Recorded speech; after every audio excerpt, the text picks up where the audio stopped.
Good morning. I am, as you can see, back up in the backwoods, processing away. But I wanted to show you something.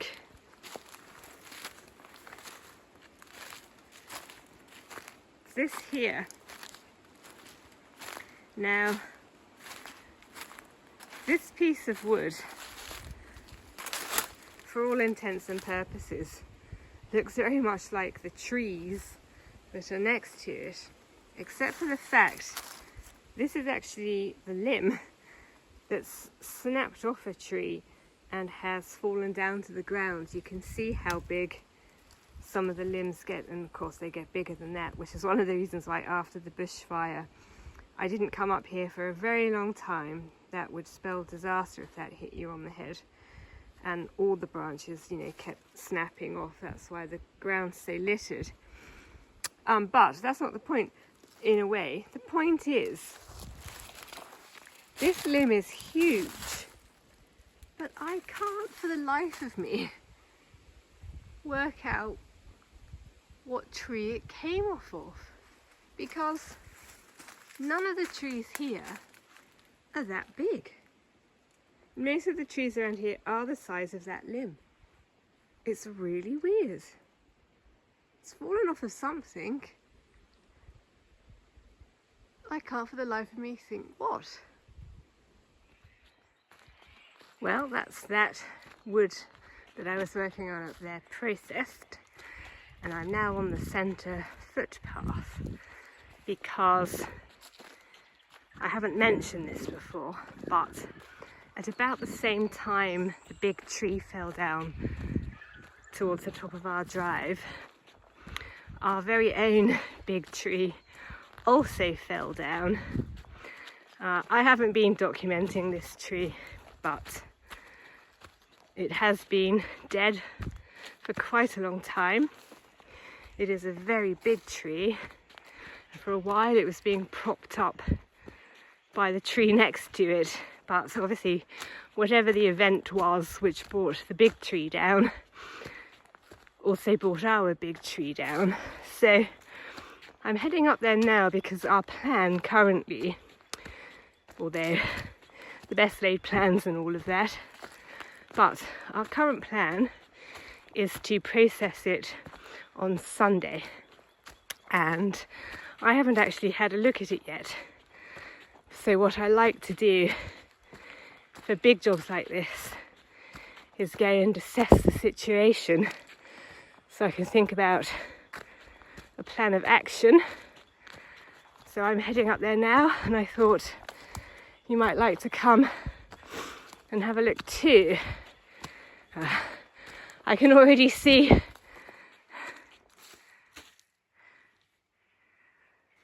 quite a lot of destruction up there. Let's go and have a closer look.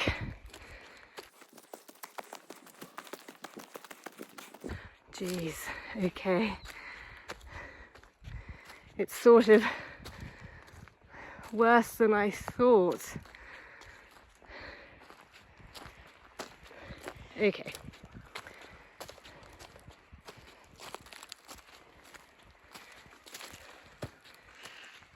So,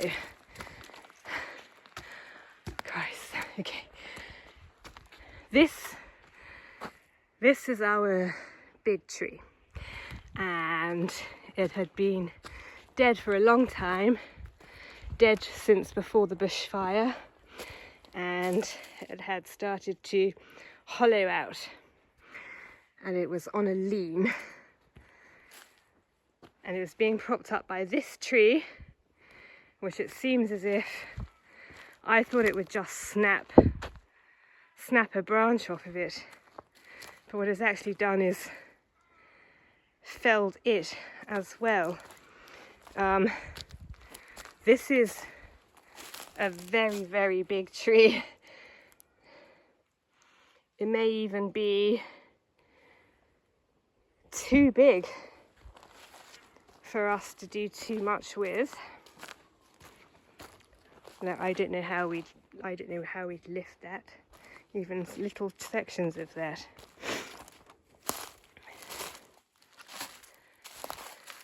And then it's brought this tree down as well, like the whole tree. I mean,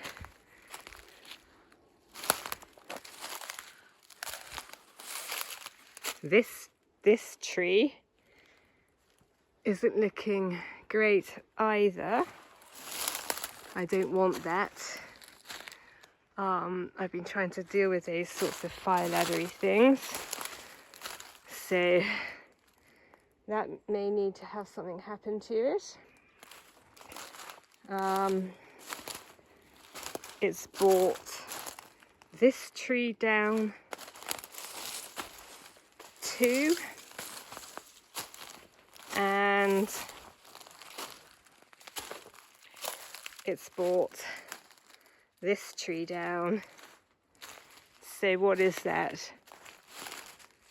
4.5 trees have come down as a consequence of our big tree falling over. Well, okay, so there's no way we're going to deal with this in one day.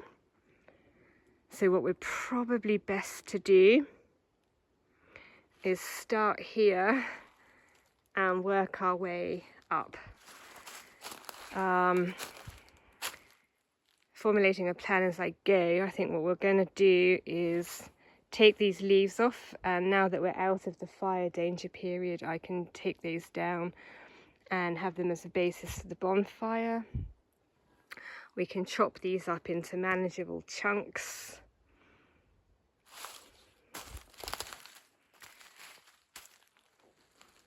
This one's probably quite straightforward, so yeah, I think what we're going to have to do is start here and work our way back towards the lower part of the trunks. Now, this stuff should be manageable in terms of carrying it to the Brumby, which we'll have to put on the fire break up there. I am considering the possibility of attaching a trailer to the ride-on mower, but that could prove difficult. That was the other thing I wanted to scope out, because our trailer is, the one that I would use for that, is quite long. So I do need quite a big turning circle to make that happen, I suppose.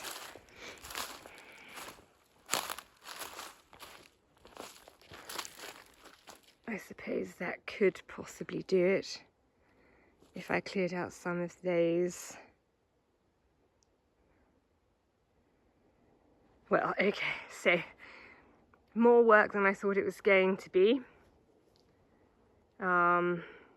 Not a day job. However, on the plus side, that's a nice amount of wood.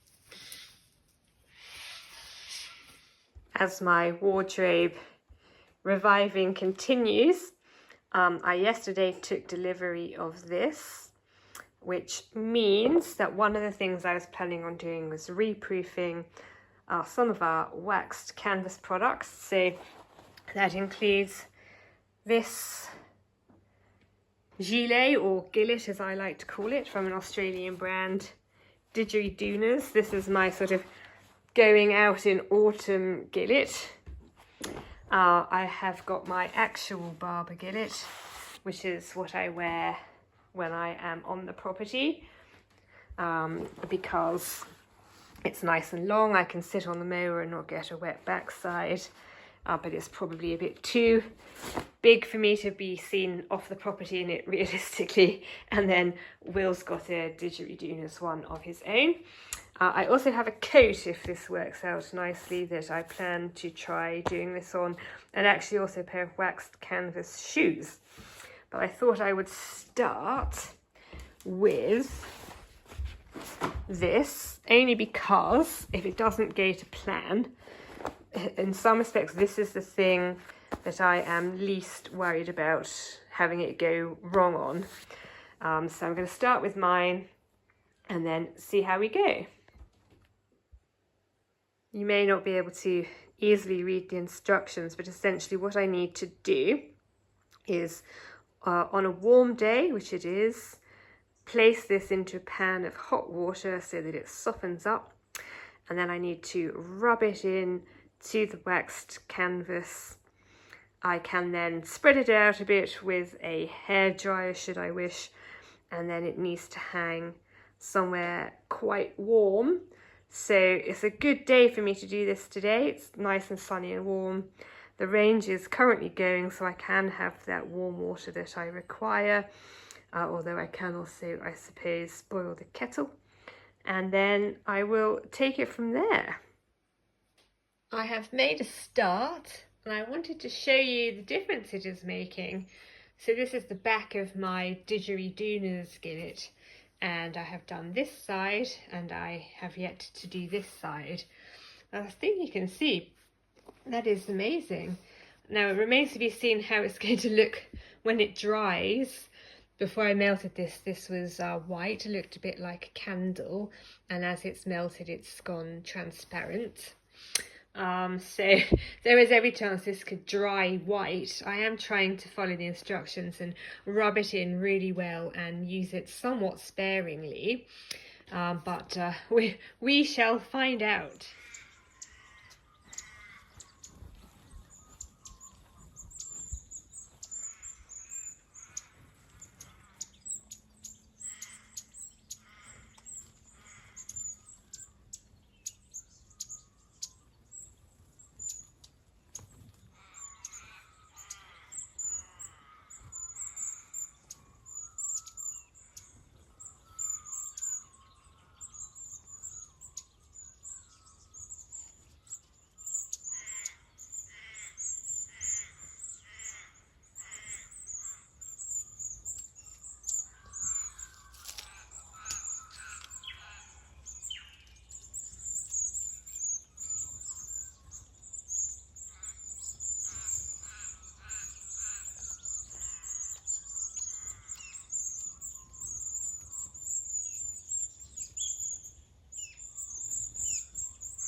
Welcome to my favourite quarter of the whole year.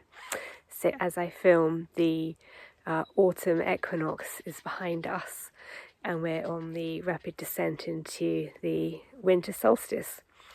So this is that quarter of the year where the days are getting shorter and shorter, but also that they are shorter than the nights. I just love this. And as I'm recording, there's sort of drizzle and it's misty. Autumn colours are starting to appear.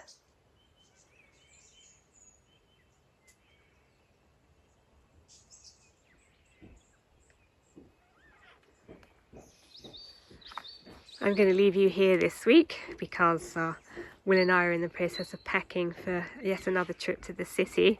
Hopefully, I guess you never know what's going to happen, but we have plans to go to an event which may be of interest to this vlog, and which I'm looking forward to if we do get to go.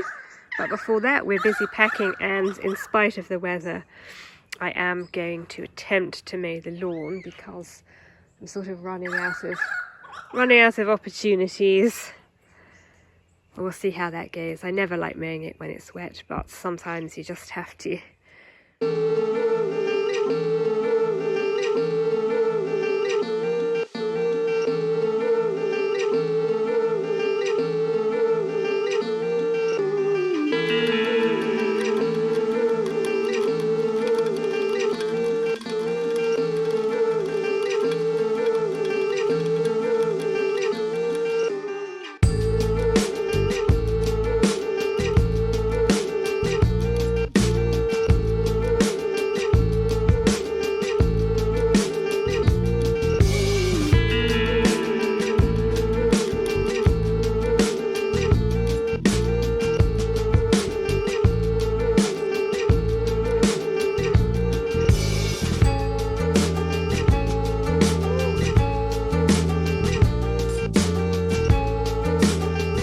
lawns mowed. It was a bit of an effort. It did take me more battery power than normal. And I've also trimmed them, and I have fertilised the citrus lane, not quite an avenue, and I have watered the bay tree cuttings. So one last thing, this time of year I like to apply dynamic lifter, which is basically bloodfish and bone, I'm afraid to say. Nevertheless, it has all this stuff in it.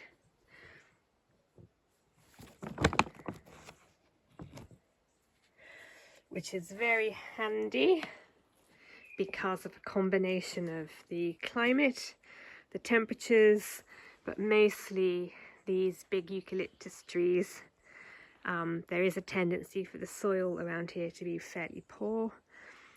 As you may know, anything inside the fence line, which is what I refer to as the formal garden, has over the years been improved, so actually the soil here is quite nice. Outside of the fence, less so.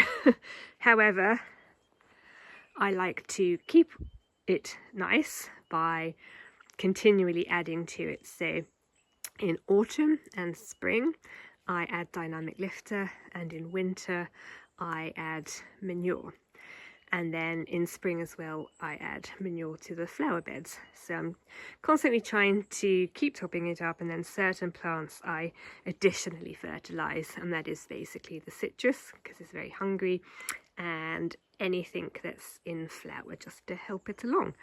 And so by doing this I am helping my garden to look the best it can given the challenging conditions it finds itself.